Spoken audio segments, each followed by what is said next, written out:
DPEP stands for option A, District Primary Education Program, B, District Primary Education Policy, C, Department of Planning Elementary Projects, D, District Primary Education Projects. Answer is District Primary Education Program. మీకు తెలుసు 1983-84 మరి విద్యా సంవత్సరంలో Andhra Pradesh primary education programme ప్రారంభించబడింది. కరెక్ట్గా 10 సంవత్సరాల తర్వాత 1993-94 విద్యా సంవత్సరం నుండి ఈ మైక్రో లెవెల్ ప్లానింగ్కు సంబంధించి డిస్ట్రిక్ట్ ప్రైమరీ ఎడ్యుకేషన్ ప్రోగ్రామ్ను 1వ తరగతి నుంచి 5వ తరగతి వరకు ఉండే విద్యార్థుల కొరకు, ప్రాథమిక పాఠశాల ఉపాధ్యాయుల కొరకు ఈ ప్రోగ్రాం ప్రారంభించారు. కనుక ఎప్పుడైనా విద్యా పథకాలపైన ఒక ప్రశ్న అడిగే అవకాశం ఉంది. కనుక ఈ విద్యా పథకాలపైన మీరు ఒక అవగాహన ఏర్పరచుకోవాలి. మిడ్ డే మీల్స్,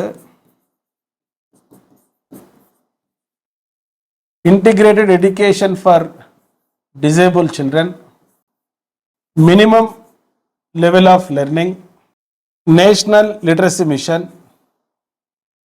సర్వ శిక్ష అభియాన్, రాష్ట్రీయ మాధ్యమిక శిక్ష అభియాన్, రాష్ట్రీయ ఉच्चतरण शिक्षा अभियान, समग्र शिक्षा अभियान,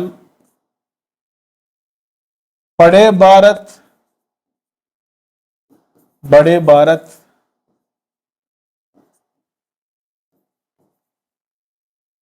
అదేవిధంగా సాక్షరత భారత్ మిషన్,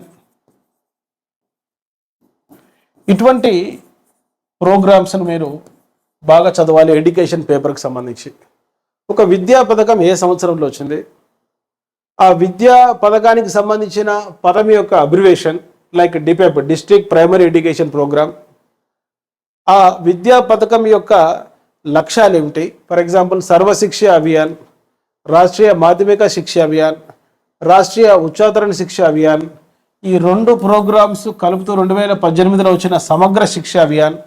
ఈ పథకాల యొక్క స్వల్పకాలిక లక్ష్యాలు ఏమిటి, దీర్ఘకాలిక లక్ష్యాలు ఏమిటో తెలుసుకుంటే ఎడ్యుకేషన్లో తప్పనిసరిగా మీరు ఒక బిట్ సాధించే అవకాశం ఉంది. ప్లే స్టోర్లో ఎమిలీ అకాడమీ అని టైప్ చేసి నేడే యాప్ డౌన్లోడ్ చేసుకోండి.